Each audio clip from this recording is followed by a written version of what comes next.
السلام علیکم ورحمۃ اللہ وبرکاتہ۔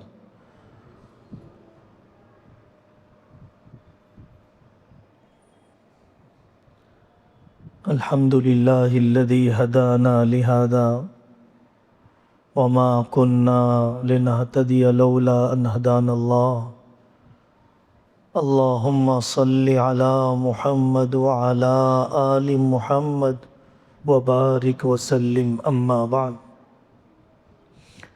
اعوذ باللہ من الشیطان الرجیم، بسم اللہ الرحمن الرحیم۔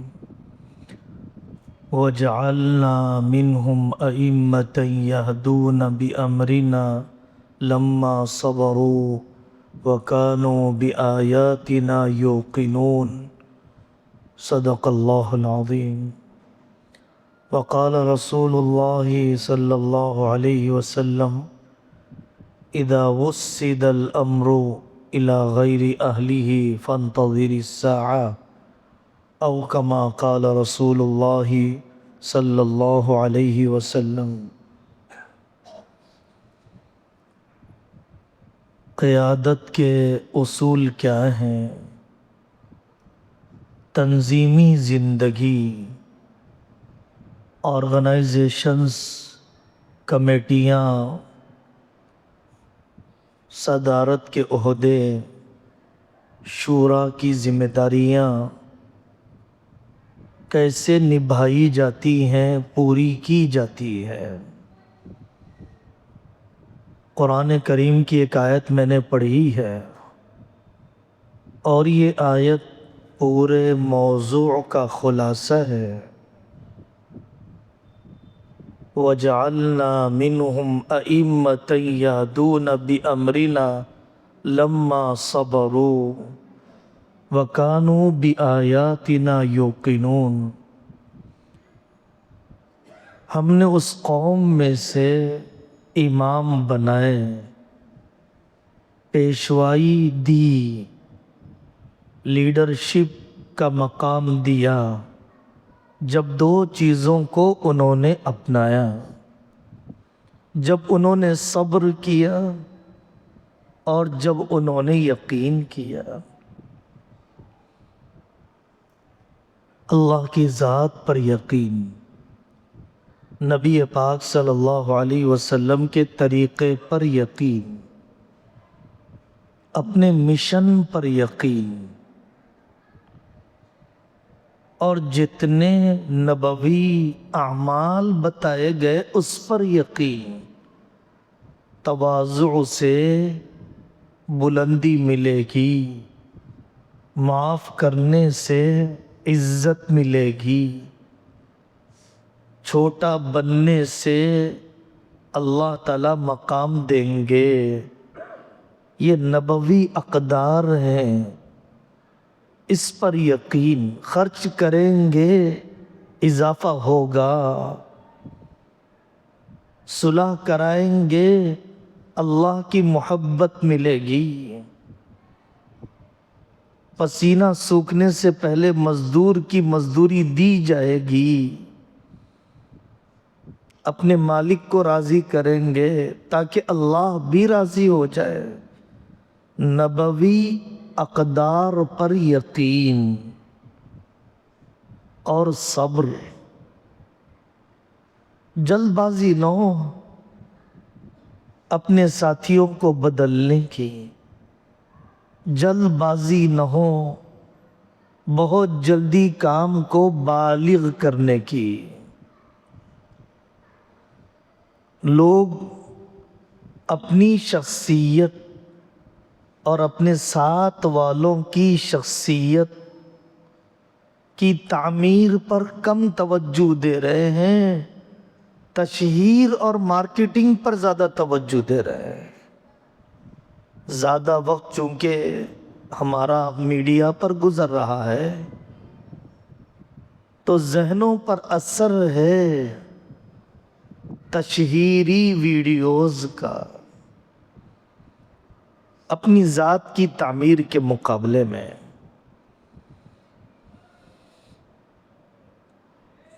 تیسرا اہم اصول ہے کامیاب قائد کا، ذمہ دار کا اپنی طرف سے خواہش نہ کرے عہدے کی۔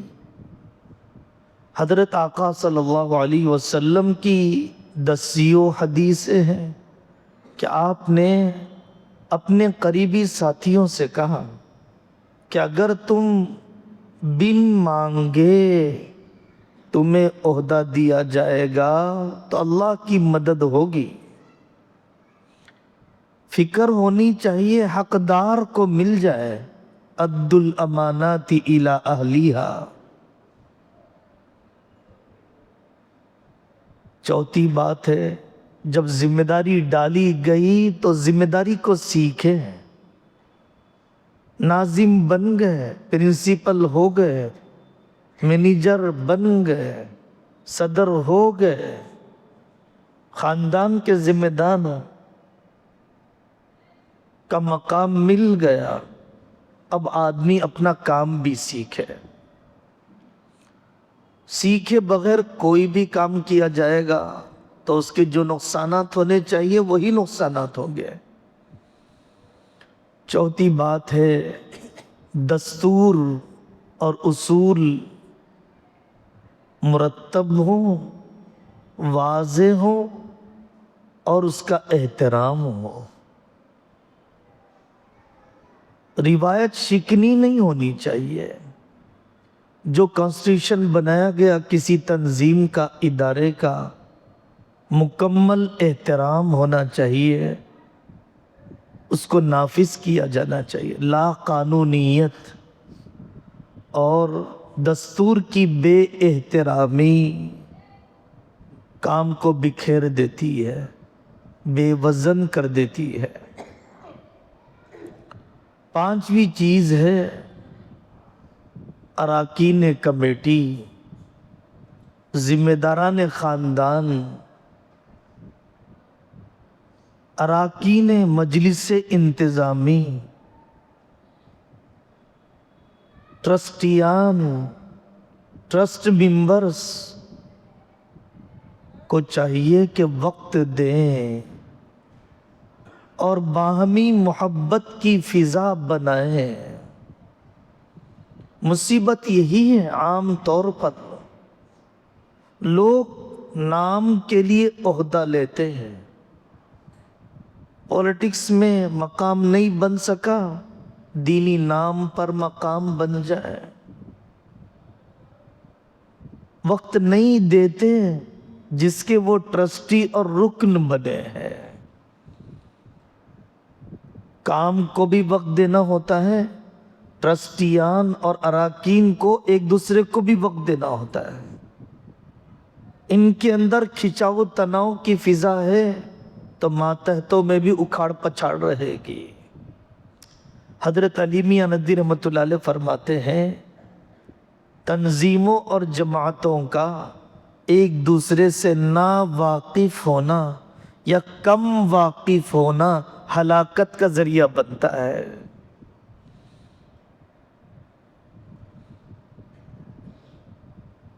اراکین اور ادارے کے ذمہ داران خود اس دینی محنت سے فائدہ اٹھائے۔ قائم کر دیا مدرسہ، خود کے بچے ہی نہیں پڑھتے۔ کھول دیا شرعی عدالت دارالقضاء، اپنے مقدمے ہی غیروں کی چوکھٹوں پر جاتے۔ تعمیر کر دی مسجد، خود ہی کوئی نماز میں نظر نہیں آتے، پڑھتے ہی نہیں نماز۔ اپوائنٹ کر دیا مفتی صاحب کو، لیکن خود نہیں سنایا اپنی نماز، اپنی میراث، اپنا کاروبار، اپنی بچیوں اور بچوں کی شادی کے موقع پر رہبری۔ خود دینی ماحول سے فائدہ اٹھائے۔ ذاتی اختلاف کو، مزاجی اختلاف کو انتظامی اختلاف اور انتظامی مخالفت کا ذریعہ نہیں بنا دینا چاہیے۔ انتظامی مخالفت کا ذریعہ بننے نہیں دینا چاہیے۔ کسی ملازم سے ذاتی رنجش ہو گئی، اس نے میری نہیں مانا، بہت نفع بخش ہے وہ ادارے کے لیے، لیکن ذاتی جھگڑے کی وجہ سے، سلام نہ کرنے کی وجہ سے نکال دیا، تو اپنے ذاتی اختلاف کو اجتماعی مخالفت، انتظامی اختلاف کا ذریعہ نہ بنایا جائے۔ آپ فلاں ملازم کو رکھیں گے تو مجھے نکال دیجیے۔ حضرت مولانا قاسم صاحب نانوتوی رحمۃ اللہ علیہ کی بات یاد آئی، جو انہوں نے اصول ہشت گانہ میں لکھا کہ اپنی رائے پر اصرار جب آئے گا تو پھر ادارے میں خیر نہیں رہے گی۔ ضد اور اپنی رائے پر اصرار، اپنی رائے کو وحی سمجھنا، یہ اداروں کی جان نکال دیتا ہے۔ نبھانا پڑتا ہے اپنے عملے کو، سنبھالنا پڑتا ہے اپنے عملے کو۔ لوگ عمارتوں کو سنبھالتے ہیں، عملے کو نہیں سنبھالتے ہیں۔ انفراسٹرکچر کو لے کر بے فکر ہے، اسٹاف کو بنائے بغیر۔ حضرت عمر رضی اللہ عنہ کتنا وقت دیتے تھے اپنے اسٹاف کو، کتنا تفقد کرتے تھے ان کی خدمت کرنے کے لیے، ان کے حال چال لیتے تھے ان کی ضرورتوں کی تکمیل کے لیے۔ میرے بھائیوں، اہلیت کو اہمیت دینا چاہیے، کوالیفیکیشن کو اہمیت دینا چاہیے، ریلیشن کے مقابلے میں، قربت اور قرابت کے مقابلے میں اہمیت کو کبھی نظر انداز نہ کیا جائے۔ میرا بھائی قابل ہو یا نہ ہو، میری بیوی صلاحیت رکھتی ہو یا نہ رکھتی ہو، میری بیٹی چاہے کارآمد ہو یا ناکارہ ہو، مجھے تو اس سے ہی رکھنا ہے، کاروبار اسی کے حوالے کرنا ہے، اپنا جانشین اسی کو متعین کرنا ہے۔ یہ اقربا پروری اور اہل افراد کی ناقدری اداروں کے زوال کی اہم وجہ ہے، تحریکوں کے بے جان ہو جانے کی اہم وجہ ہے۔ اجتماعی کبر سے بچیے۔ تکبر گناہ ہے، میں اپنے آپ کو دوسرے سے بہتر سمجھوں، حق قبول نہ کروں، تو انفرادی کبر اور انفرادی عجب کو آدمی گناہ سمجھتا ہے۔ اجتماعی کبر، اجتماعی عجب سب کو گناہ نہیں سمجھتا۔ کیا خیر ہوگا بازو کی تنظیم میں، کیا بھلا ہوگا فلانے ادارے میں، کیا ضرورت ہے مجھے فلانے کو دیکھنے کی؟ اگر اچھی بات، اچھی رائے، بہترین آئیڈیا اگر آئے گا تو میرے دل میں ہی آئے گا، اور رہے گا تو میری تحریک اور تنظیم کے دائرے کے اندر ہی رہے گا۔ یہ اجتماعی کبر ہے۔ حضرت علی میاں ندوی رحمۃ اللہ علیہ فرماتے ہیں، اگر تنظیمیں، جماعتیں، جمعیتیں اپنا کام کرتے ہوئے دوسروں کے کام کی قدر، دوسروں کے کام سے استفادہ اور دوسروں کے کام میں تعاون، دوسروں کے کام کے لیے دعا اگر کرنے کا حوصلہ ختم ہو جائے، امت پناہ کبھی پیدا نہیں ہو سکتا۔ یہ بدترین قسم کا اجتماعی مرض ہے کہ کوئی تنظیم اور جماعت اور جمعیت اپنے کام کو اتنا کامل اور مکمل سمجھے کہ دوسرے کے کام کو خاطر میں لانا بھی گوارا نہ کرے، اس کا تذکرہ یا اس سے استفادے کا خود کوئی خیال بھی نہ ہے، اصول کو نصوص نہ بنایا جائے، اور ہمیشہ اجتماعی طور پر بھی تنظیمیں، جماعتیں، اہل حق علماء، راسخین فی العلم علماء، ربانی علماء کی سرپرستی کا محتاج سمجھیں۔ ابتدائی دور ہوتا ہے تو بڑی اوبھگت کرتے ہیں علماء کرام کی، اہل دل کی، اہل علم کی۔ کسی بھی علاقے میں جائیں تو وہاں کے اہل علم، اہل دل سے پوچھیں، دعا کی درخواست کریں، کارگزاری سنائیں۔ لیکن جب مجاہدات کے دور کے بعد فتوحات کا دور آ جاتا ہے، استقبال کا دور آ جاتا ہے، تو استغنا برتتے ہیں۔ تجدیدی تحریکیں، احیائی تحریکیں اپنی ڈگر سے ہٹ جاتی ہے، روحانی زوال ہو جاتا ہے، امت کے لیے فتنہ بن جاتی ہے جب اپنے آپ کو حقانی اور ربانی علماء کا محتاج نہ سمجھیں اور ربانی حقانی علماء کے مشوروں کو قبول نہ کریں۔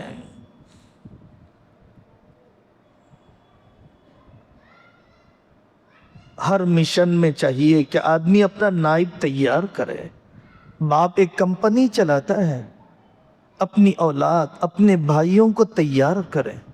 حضرت نبی پاک صلی اللہ علیہ وسلم کی لیڈرشپ کا کمال یہ ہے کہ آپ نے اپنے جانشین تیار کیے اور ایک ایک موضوع پر جانشین تیار کیے۔ باج نہیں رہنا چاہیے، موت کا وقت پتہ نہیں ہے، سالہ سال کی محنتوں کو ضائع نہیں ہونے دینا چاہیے۔ زمانے کے تھپیڑوں اور خاندانی، سماجی اور اپنے پسماندگان کے انتشار کے حوالے نہیں کر دینا چاہیے۔ استحکام کے بغیر توسیع نہ کی جائے۔ ایک اسکول کھولا ہے، ایک مسجد بنائی ہے، ایک ادارہ شروع کیا ہے، پہلے مستحکم تو ہو جاؤ۔ ایک دکان کھولا ہے، ایک کاروبار شروع کیا ہے، پہلے مستحکم تو ہو جاؤ، مضبوط ہو جاؤ، عملے کو تیار کرو، جڑیں مضبوط کرو، گاہک متعین کرو، پیرنٹس اور طلباء کا حق ادا کرو۔ لیکن اس زمانے میں بڑا عجیب رواج ہو گیا کہ استحکام کے بغیر توسیع کی فکر ہے۔ ابھی سال دو سال گزرے نہیں، وہاں برانچ کھولیں گے، یہاں کمپنی کھولیں گے اور ریل اسٹیٹ میں کودیں گے۔ تو جڑوں کی مضبوطی کے بغیر جب آدمی برانچز بڑھاتا ہے، فروعات بڑھاتا ہے، تو جو تباہی مچنی چاہیے، جو نقصان ہونا چاہیے، وہ نقصان ہو کر رہتا ہے۔ اور آخری بات یہ ہے کہ کسی حال میں بقول حضرت ہردوئی کے آدمی شریعت اور حکومت کے قانون کی خلاف ورزی نہ کرے۔ کوئی اجتماعی کام ہو رہا ہے، شریعت کی خلاف ورزی کے ساتھ اللہ کی مدد نہیں آئے گی، اور حکومتوں کے قوانین کی رعایت جب نہیں کرے گا تو پھر ہمیشہ تلوار لٹکتی رہے گی، قافیہ تنگ کیا جائے گا، بدامنی رہے گی۔ مرکزیت کے لیے پرامن ہونا ضروری ہے۔ اللہ تعالی ہمیں اپنی محنتوں کو اخلاص اور اصول کے مطابق چلانے کی توفیق عطا فرمائے، اور دین کی ساری محنتوں کی حفاظت اور اس کا حصے دار، اس کے لیے دعا گو بننے کی اللہ ہمیں توفیق عطا فرمائے۔ وآخر دعوانا ان الحمد للہ رب العالمین۔